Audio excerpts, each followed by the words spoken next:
Passons aux puissances de 10, c'est les puissances les plus faciles à retenir. Donc 10 puissance 3, tu sais que ça va être 10 fois 10 fois 10. 3 facteurs de 10. 10 fois 10, 100 fois 10, 1000. 10 puissance 5, pareil. 10 fois 10 fois 10 fois 10 fois 10, 5 fois. Donc 10 fois 10, 100 fois 10, 1000 fois 10, 10 000 fois 10, 100 000. Là, on remarque quelque chose de super sur les puissances de 10. Le nombre qui est au-dessus va nous donner en fait le nombre de zéros après le 1. 10 puissance 5, 5 zéros après le 1. Donc maintenant, il n'y a même plus besoin, pour les puissances de 10 en tout cas, de faire des calculs. Donc si je te dis 10 puissance 18, on s'embête pas à faire le calcul, ça va être un 1 suivi de 18 zéros.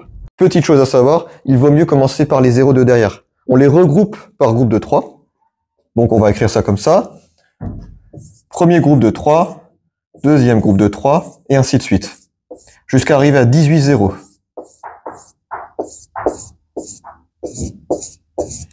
Donc 3, 6, 9, 12, 15, 18, 0 et le 1. Comment se lit ce nombre? 1000, millions, milliards, 1000 milliards, 1 million de milliards, 1 milliard de milliards.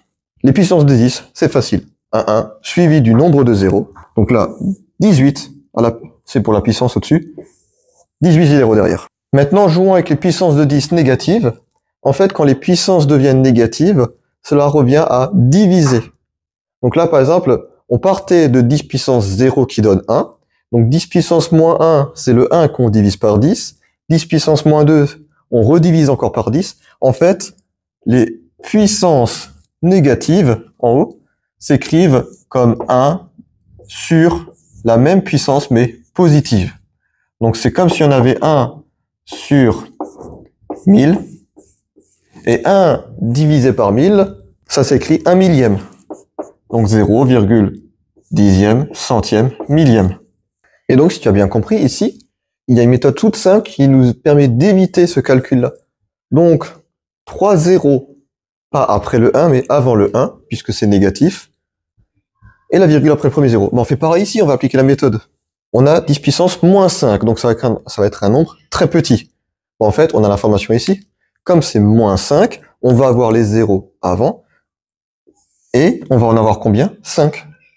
Donc, on recopie 5 zéros. Après le premier zéro, on met évidemment la virgule. 1 0, 2 0, 3 0, 4 0, 5 0.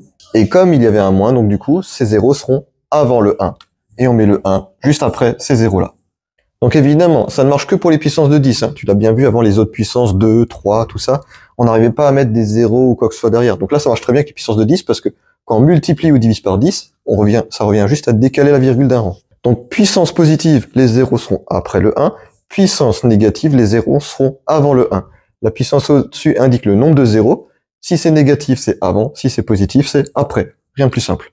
Et on n'oublie pas de mettre le 1 après les zéros, si c'est négatif, ou avant les zéros, si c'est positif.